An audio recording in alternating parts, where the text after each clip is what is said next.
Bien, entonces en este video vamos a mostrar cómo podemos hacer otras gráficas más aparte del histograma.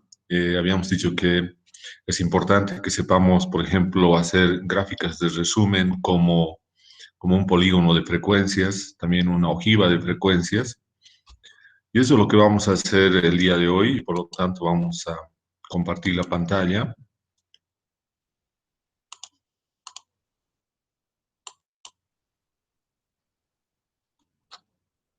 Bien, y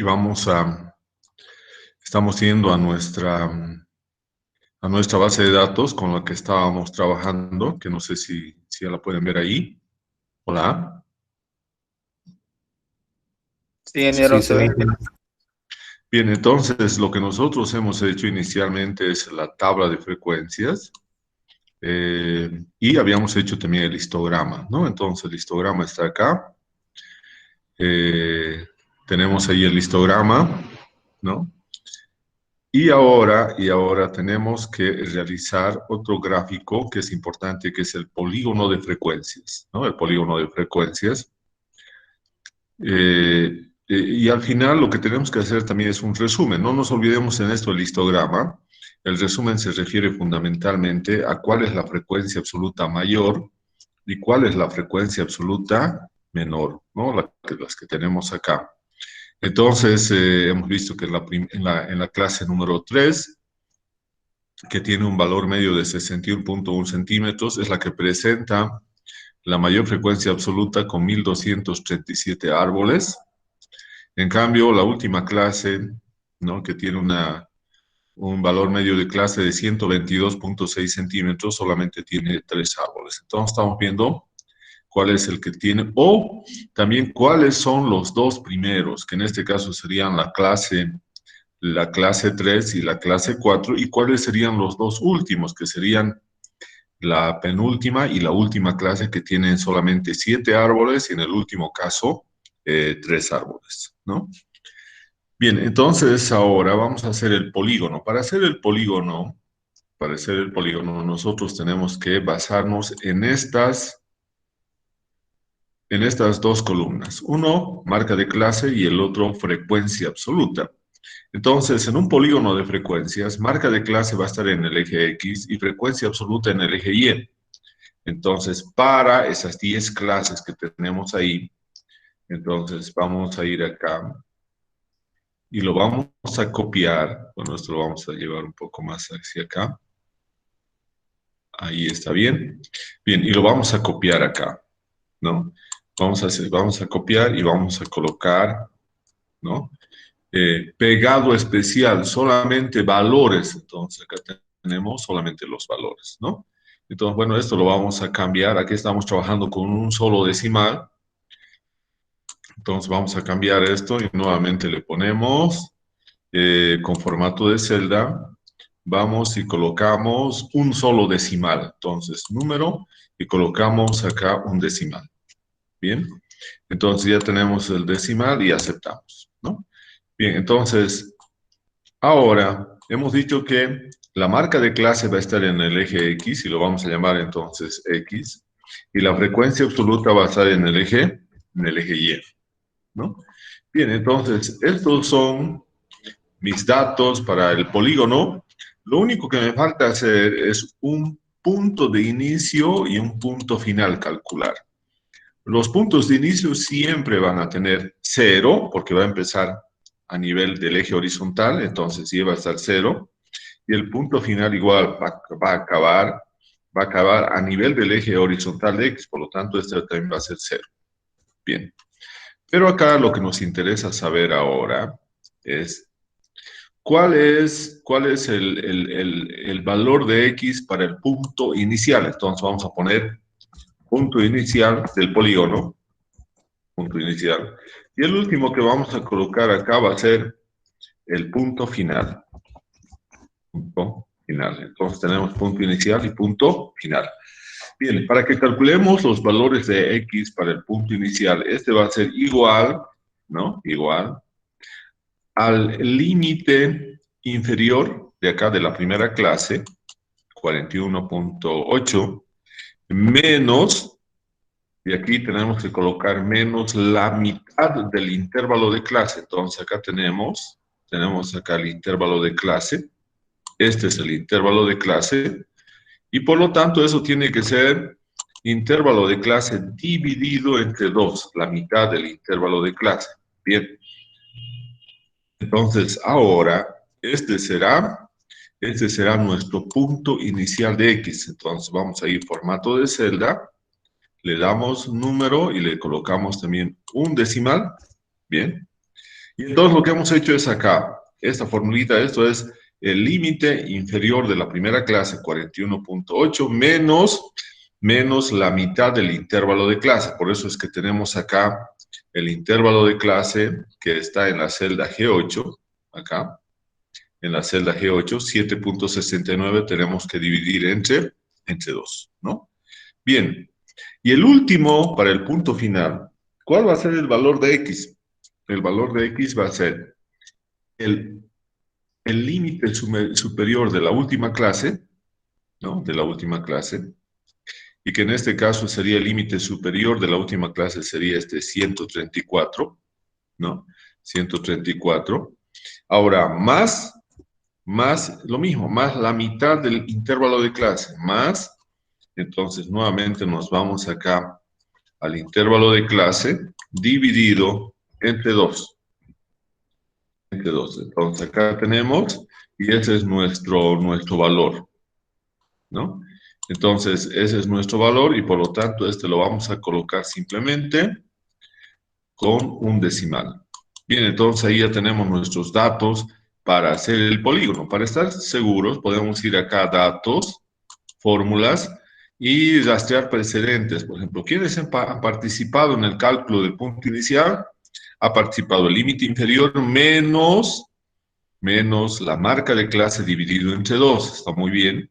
Y lo mismo podemos hacer acá para el punto final, ¿no? Entonces vamos acá, vemos precedentes y punto final ha participado. ¿Quién ha participado? El límite superior de la última clase y también ha participado el intervalo de clase. Entonces está bien el cálculo.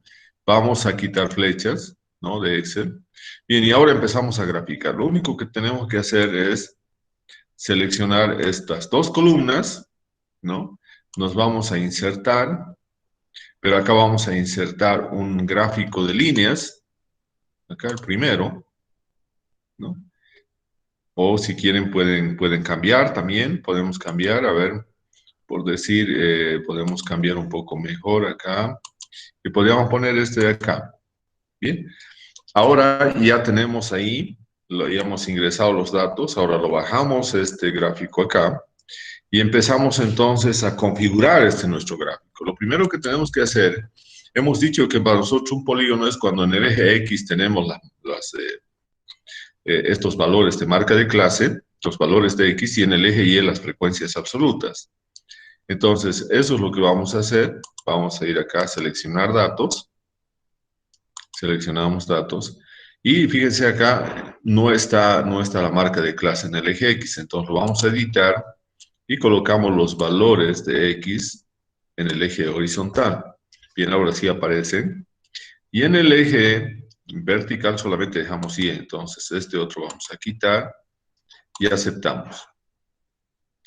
Bien, entonces, este sería nuestro gráfico. Este sería nuestro gráfico del polígono.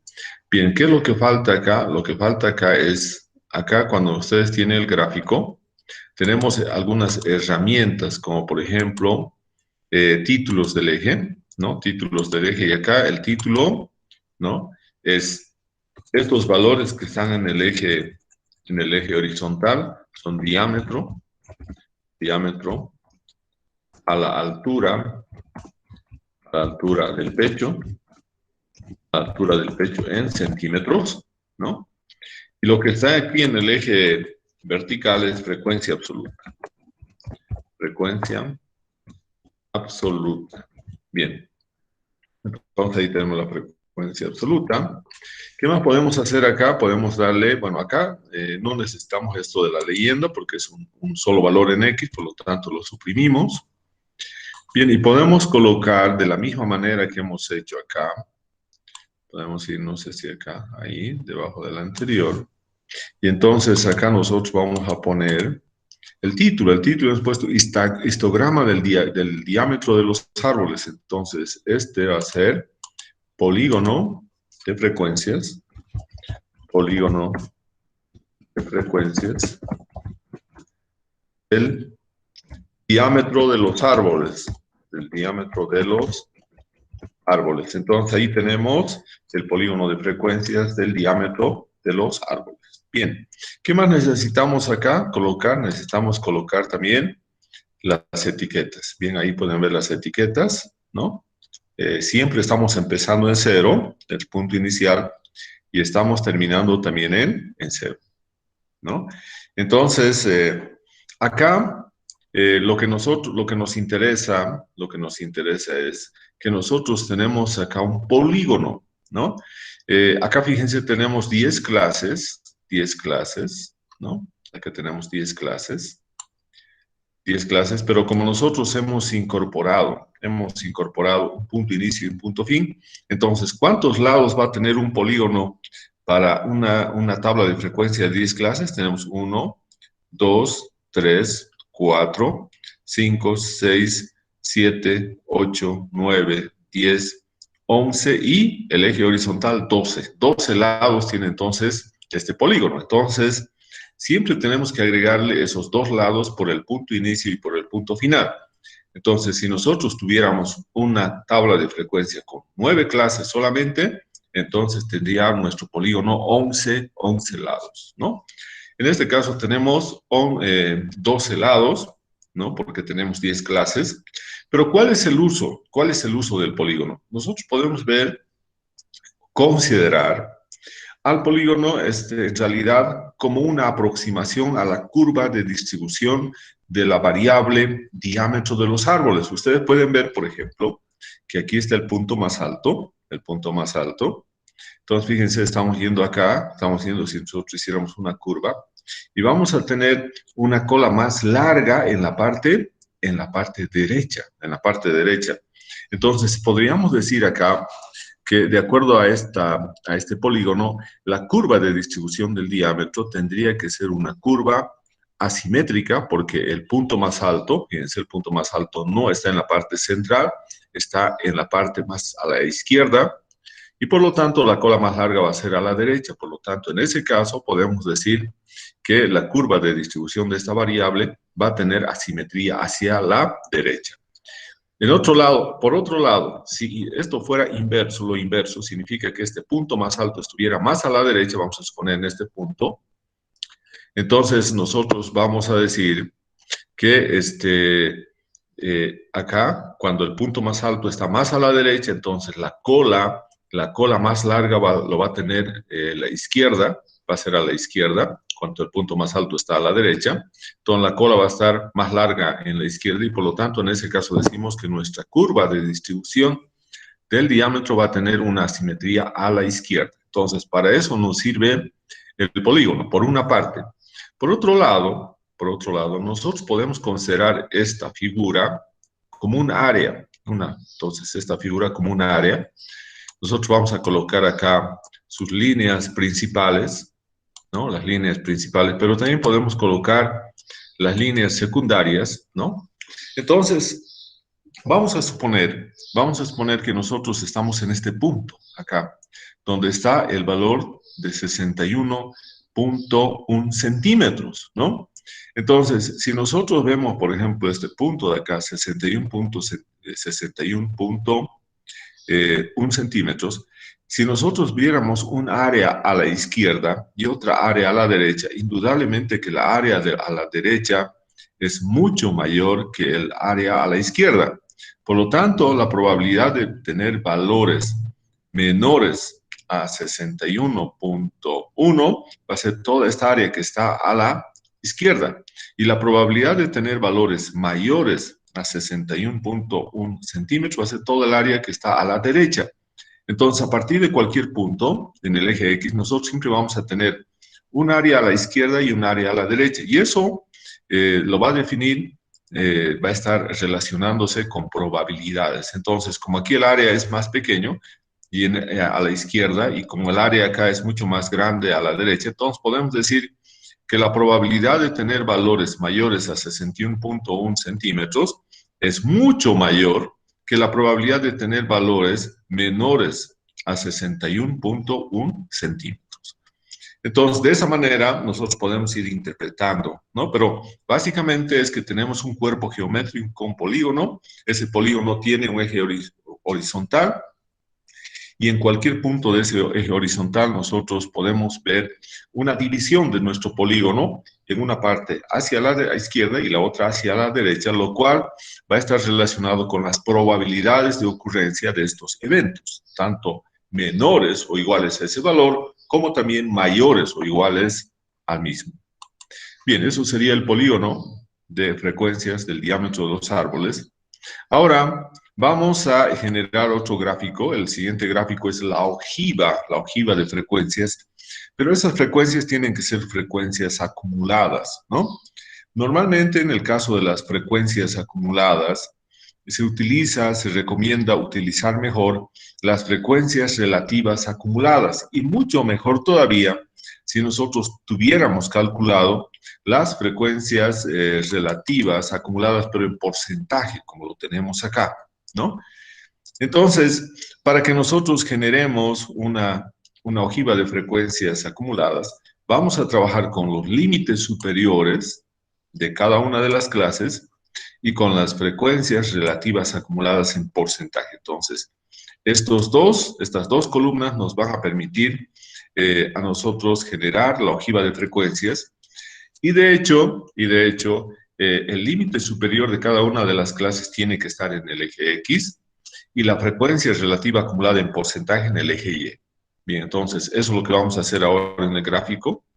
Nuevamente vamos a seleccionar todas las columnas de nuestra tabla de frecuencias de las 10 clases, y ahora insertamos, y vamos a insertar también un gráfico de líneas, bien, aquí como está acá, pero ahora tenemos que ir haciendo algunas configuraciones acá, ¿no? Entonces, bien, nosotros hemos dicho que queremos tener en el eje X los límites superiores y en el eje Y las frecuencias relativas acumuladas. Entonces, le vamos a dar un clic acá en nuestro gráfico y seleccionar datos. Bien, fíjense ahora, nosotros queremos que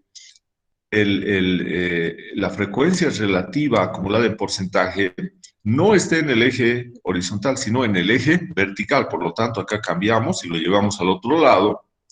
Y en acá vamos a editar. Y en el eje X hemos dicho que tenemos que colocar los límites superiores de las clases, las que estoy seleccionando. Bien, y ahora ya tenemos los límites superiores acá. Y lo único que vamos a dejar entonces acá va a ser frecuencia relativa acumulada en porcentaje, lo que está ahí. Y le damos a aceptar. Bien, ahora tenemos ese nuestro gráfico, ¿no? Como ya hemos seleccionado varios aspectos, entonces lo podemos colocar debajo del polígono, para que hagamos los últimos cambios para nuestra ojiva de frecuencias acumuladas. Bien, entonces nos vamos acá, ahí.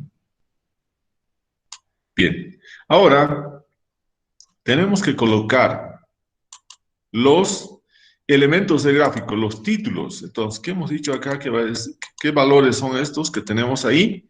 Son los límites superiores de clase, ¿no? Entonces, colocamos límites superiores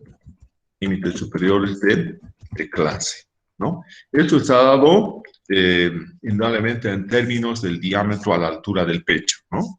Y luego acá tenemos frecuencia relativa,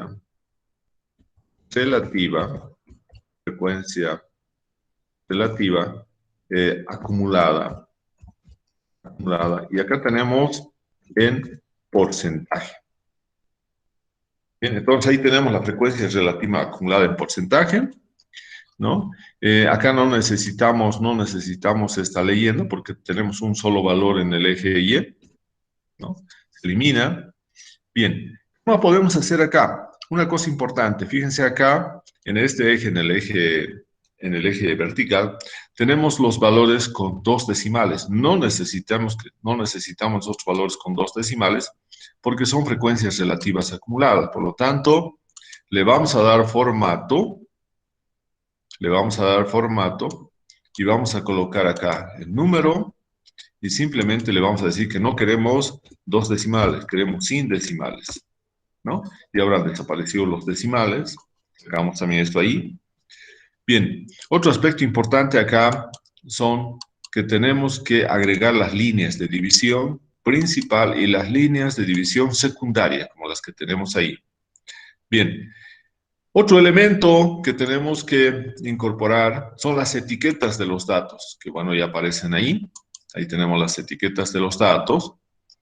Y ahora tenemos que colocar acá un título, ¿no? Un título. Entonces vamos a colocar ojiva de frecuencias relativas,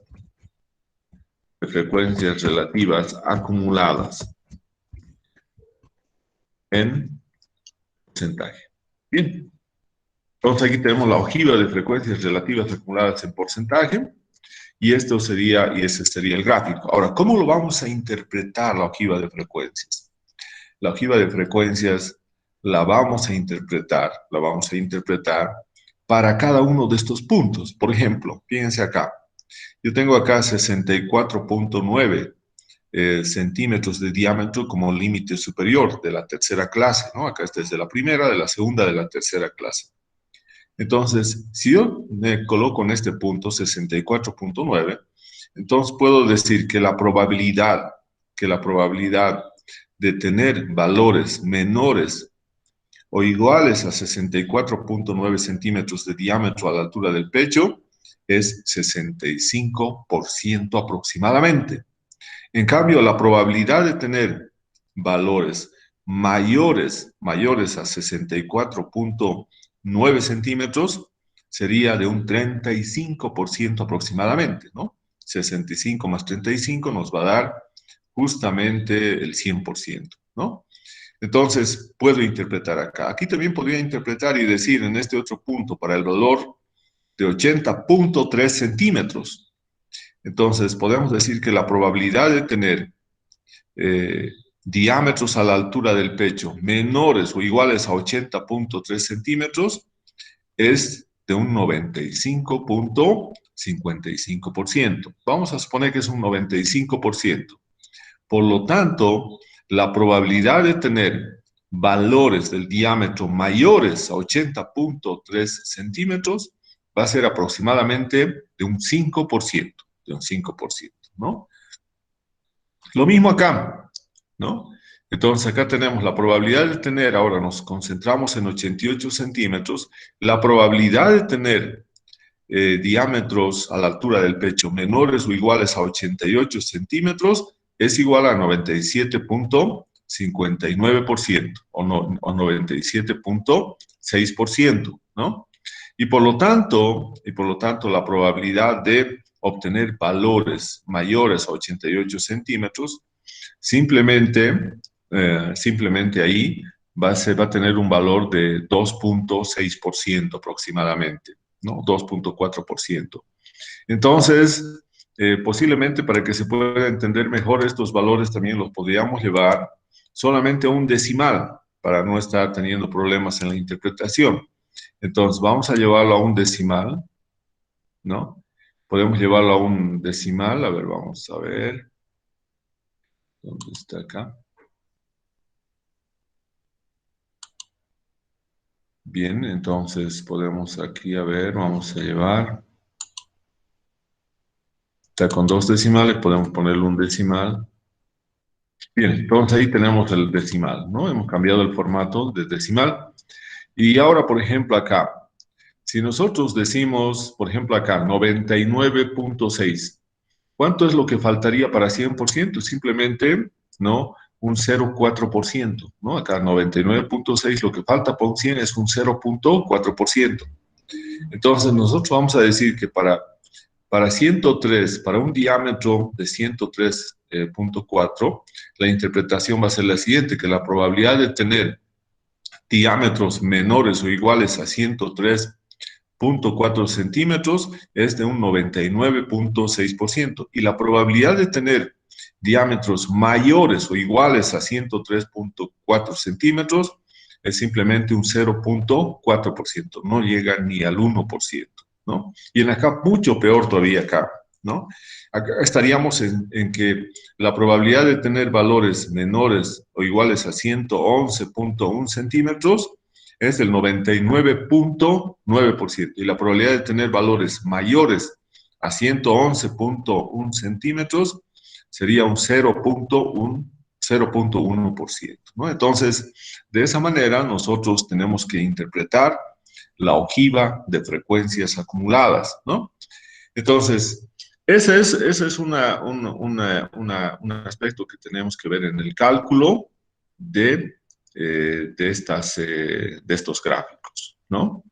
Entonces, tenemos ahí el gráfico del histograma, del polígono y de la ojiva de frecuencias relativas acumuladas. Bien, vamos a dejar de compartir para ver.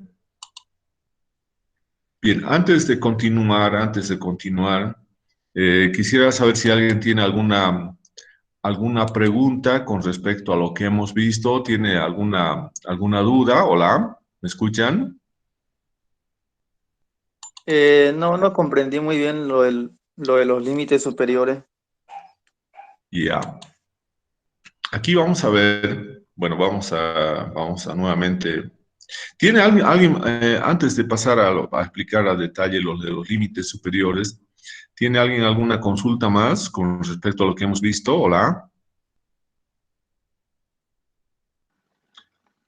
Mateo creo que quería hablar algo. No, yo tengo esa misma duda, Henry. Ya. Bien, entonces vamos a ver, vamos a presentar, vamos a compartir nuevamente. Y ustedes pueden ver acá, en el gráfico, ¿no? Bueno, de dónde va a partir eso? Fundamentalmente va a partir del análisis de la tabla de frecuencias. Todos pueden ver la tabla de frecuencias, ¿no? Sí, se puede. Bien, nosotros tenemos un diámetro mínimo de 41.8 centímetros y un diámetro máximo de 134.1 centímetros. Cuando nosotros decimos, por ejemplo, ¿no?, que en la primera clase, que va de 41.8 a 49, tenemos 14 árboles, ¿no? Entonces, esa es la frecuencia absoluta, 14 árboles. Pero si nosotros decimos ahora que en la segunda clase, que va de 49.5 a 57.2 centímetros, tenemos 474 árboles, entonces eso significa que si yo lo sumo estos dos, vamos a tener, vamos a tener 488 árboles. Entonces, estos 488 árboles, que es la frecuencia absoluta acumulada, significa que 488 árboles de los 2.653 presentan diámetros de 57.2 centímetros o menos, porque va a ser toda esta sumatoria de estas dos clases. Por eso es que el límite superior va a ir, siempre va a estar incorporándose, porque es hasta ese punto donde va a ir esa medición. Si nosotros incorporamos la tercera clase, que va de 57.2 a 64.9, ahora el máximo valor es el 64.9. Por lo tanto, nosotros tenemos un acumulado hasta ahí de 1.237 árboles, y vamos a decir entonces que 1.237 árboles de los 2.653 presentan diámetros, ¿no?, a la altura del pecho menores o iguales a 64.9 centímetros. Y lo mismo va a ocurrir acá en frecuencias relativas, ¿no? Acá tenemos, por ejemplo, estamos hablando lo primero en términos de conteo de árboles, pero acá tenemos, por ejemplo, en este caso, dice, el 0,53% corresponde hasta cuánto, hasta 49.5 centímetros. Ahora, si nosotros sumamos las frecuencias relativas acumuladas, vamos a tener que 18.39% de los árboles tienen diámetros menores o iguales a 57.2, porque estamos sumando los dos y el máximo valor es 57.2. Si nosotros incorporamos las tres clases, el máximo valor ahora va a ser 64.9. Y por lo tanto vamos a decir que ya 65.02% de los árboles presentan diámetros menores o iguales a 64.9 centímetros. Si nosotros incorporamos la cuarta clase, vamos a tener ahora que el máximo valor del diámetro hasta la cuarta clase acumulado es 72.6. Y por lo tanto, eso significa que el 87.83% de los árboles presentan diámetros menores o iguales a 72.6 centímetros.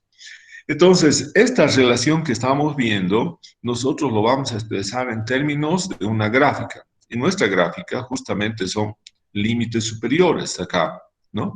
Y aquí tenemos entonces límites superiores, ¿no? Y aquí tenemos en el eje Y las frecuencias relativas acumuladas.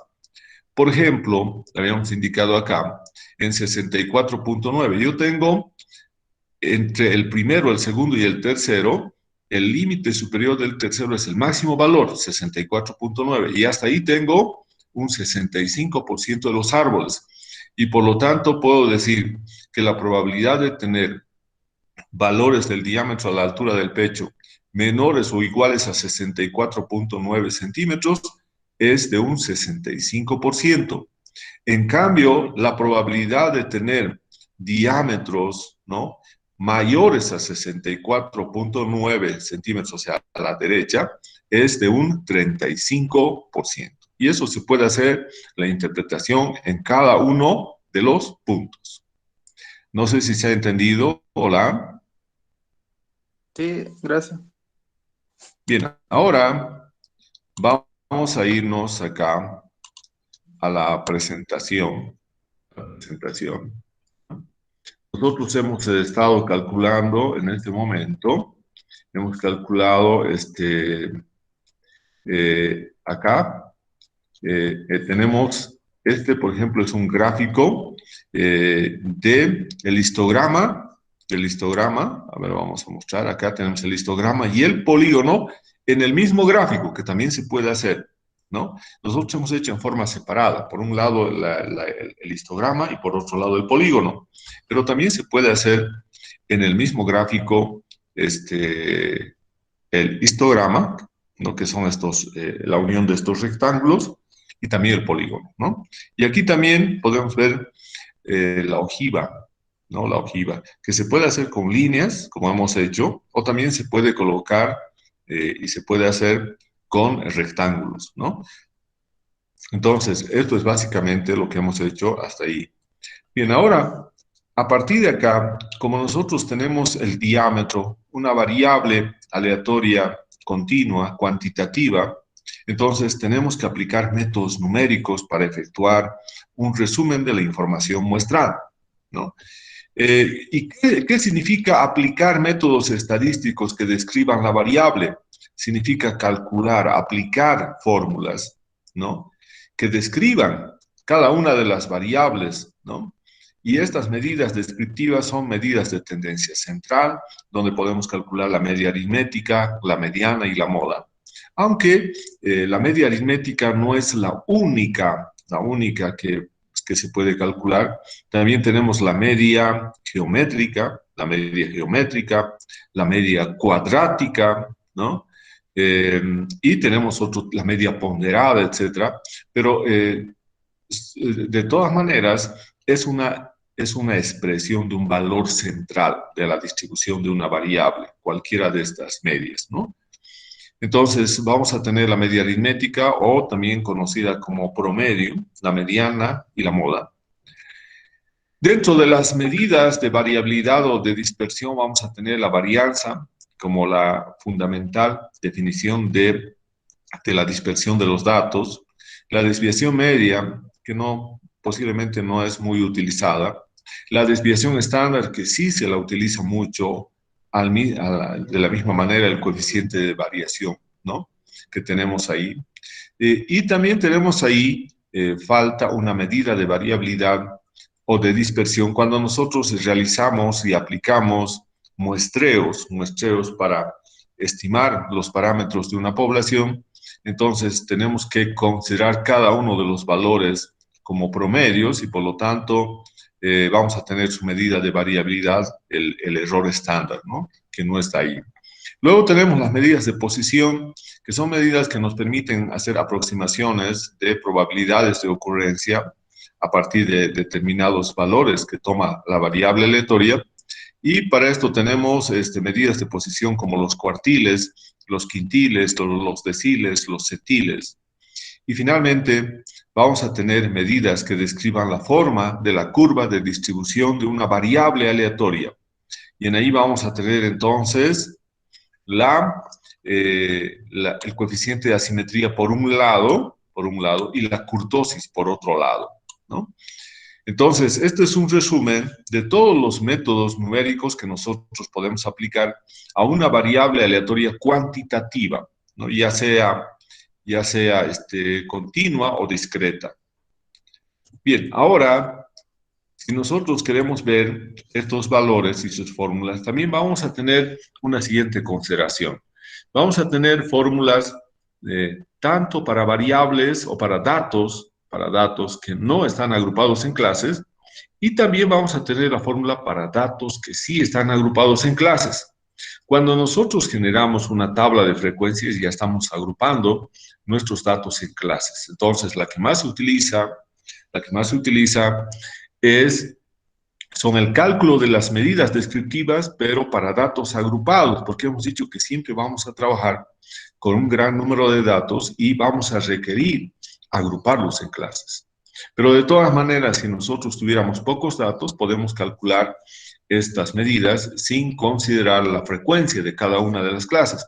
Y en este caso, por ejemplo, si x1, x2 hasta xn, ¿no?, constituye una muestra aleatoria de tamaño n, bueno, esa muestra, tamaño de la muestra también es un procedimiento estadístico que nosotros tenemos que calcular tomando en cuenta ciertos criterios. Entonces, la media o promedio en la muestra se va a definir como la sumatoria de cada uno de los valores, ¿no?, que nosotros tenemos, desde x1 hasta n, desde i igual 1 hasta n, dividido entre n, ¿no? Entonces, ahí tenemos el promedio. Si nosotros tuviéramos los datos de la estatura de cada uno de nosotros en este momento en la clase, podemos, si nosotros estamos en la clase 7 personas, sumamos esos promedios y vamos a dividir entre n, y entonces vamos a sumar esos datos, vamos a dividir entre n y vamos a tener un promedio, una media muestral, ¿no? Entonces vamos a tener un promedio de la estatura de todas esas 7 personas, y eso es sumando la estatura de cada uno de ellos y dividiendo entre 7. Pero lo que más se utiliza son las medidas de tendencia central, pero cuando los datos están agrupados. Entonces, en este caso, cuando los datos están agrupados, el valor que tiene mayor preponderancia es la marca de clase, o el valor medio de clase, que es el valor que está al centro en cada uno de esos límites inferiores o superiores de cada una de las clases, ¿no? Y por lo tanto, también vamos a tener, como estamos agrupando en clases, las frecuencias absolutas, F1, F2 hasta Fk, de cada una de las clases. En este caso, el valor de K para nosotros es igual a 10, porque es el número de clases, ¿no? Entonces, acá la media muestral o promedio en la muestra para datos agrupados se van a definir de la siguiente manera. El promedio es igual a la sumatoria del producto de las marcas de clase por su frecuencia absoluta, ¿no? Y eso dividido entre la sumatoria de todas las frecuencias absolutas. Entonces, acá K es el número de clases, que en nuestro caso son 10. X sub i son la marca de clase o punto medio de clase. F sub i son las frecuencias absolutas de cada clase. Y acá tenemos X barra, que va a ser la media aritmética. La media aritmética, ¿no? Pero también tenemos otra medida de tendencia central que es importante, la mediana muestral. Entonces, un aspecto que hay que considerar en el caso de la mediana es que los datos tienen que estar ordenados, tiene que haber necesariamente previo un ordenamiento de los datos.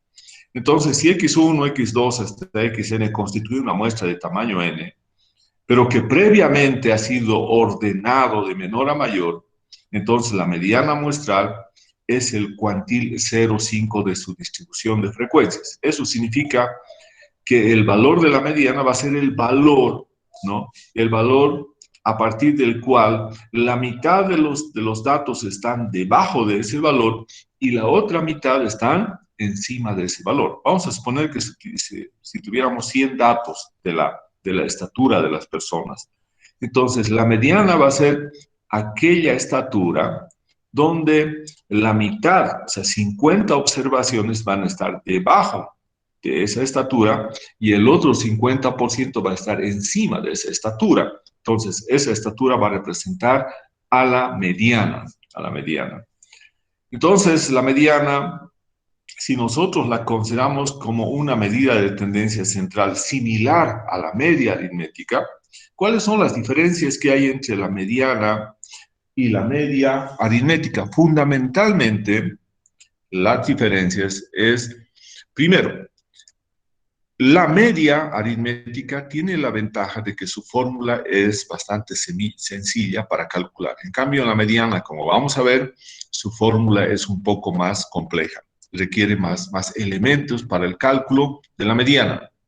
En cambio, un aspecto que hay que ver como positivo en el caso de la mediana es que es una medida estadística de mayor robustez en comparación con la media aritmética. Eso significa que la mediana, al tener mayor robustez, cuando se incorpora nuevos valores extremos, tanto inferiores como superiores, son poco afectados en el valor de la mediana. O sea, la mediana puede cambiar, pero muy poco, porque justamente es una medida robusta. En cambio, en el caso de la media aritmética, cuando nosotros incorporamos nuevos valores extremos inferiores o superiores, rápidamente el valor de la media aritmética va a ir en ese sentido, hacia el lado del valor de los extremos. Y si hemos incorporado valores extremos inferiores, entonces la media aritmética va a ir en esa dirección, hacia los inferiores. Si vamos a colocar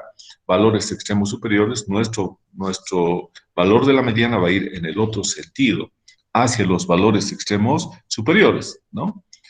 Bien, entonces esa sería la diferencia fundamental. Y nosotros tenemos acá, por ejemplo, la fórmula de la media muestral para datos agrupados. Como les había indicado, ingresan más elementos para su cálculo. Y acá podemos decir, de acuerdo a esta fórmula, que la mediana es igual al límite inferior de la clase de la mediana, más, entonces ahí tenemos entre paréntesis en el numerador, n dividido entre 2 menos la frecuencia absoluta acumulada antes de la clase de la mediana, dividido entre la clase absoluta, mejor dicho, dividido entre la frecuencia absoluta de la clase de la mediana, como pueden ver, y todo eso multiplicado por el intervalo de clase. Entonces, esta es la mediana, la formulita con la cual nosotros tenemos que calcular la mediana. Y en realidad, también esta fórmula nos va a permitir o nos va a servir para calcular las medidas de posición, tanto los cuartiles, los quintiles, los deciles o los centiles, ¿no? Porque está relacionado también a esa medida de posición, la mediana. En realidad la mediana es igual al segundo cuartil, y es igual al quinto decil, ¿no? Al quinto decil. Entonces hay una relación entre la mediana y las medidas de posición. Pero para que nosotros podamos hacer el cálculo de esta media muestra o de esta mediana muestral, requerimos saber cuál es la clase de la mediana, porque ahí estamos hablando siempre en la formulita, el límite inferior de la clase de la mediana, la frecuencia absoluta acumulada antes de la clase de la mediana, la frecuencia absoluta de la clase de la mediana, y por lo tanto tenemos que saber cuál es la clase donde está insertada el valor de la mediana, ¿no? Entonces, que en este caso puede ser una de las 10 clases que nosotros tenemos ahí.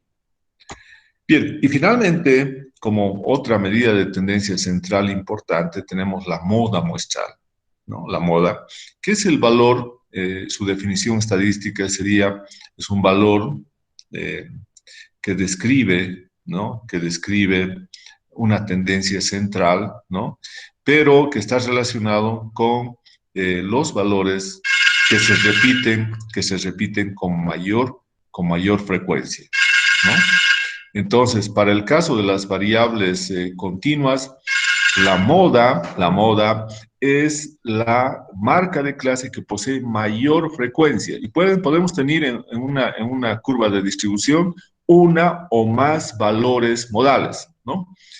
Bien, entonces ahí tenemos eso, ahí tenemos entonces la formulita una definición de la moda y está relacionada nuevamente a cuál es el valor que se repite más de un conjunto de valores, que podría ser otra definición también ahí. Y la fórmula que tenemos ahí para datos agrupados es la moda. La moda de datos agrupados va a ser el límite inferior de la clase de la moda, más en el numerador tenemos un diferencial entre la frecuencia de la clase modal menos la frecuencia de la clase anterior a la moda. Y en la parte del denominador tenemos dos diferenciales. Un diferencial que es el mismo del numerador, que sería en relación a la frecuencia absoluta de la moda menos la frecuencia anterior al de la moda. Y eso sumado al diferencial de la frecuencia de la moda menos la frecuencia después de la clase de la moda, y todo eso multiplicado por el intervalo de clase, ¿no?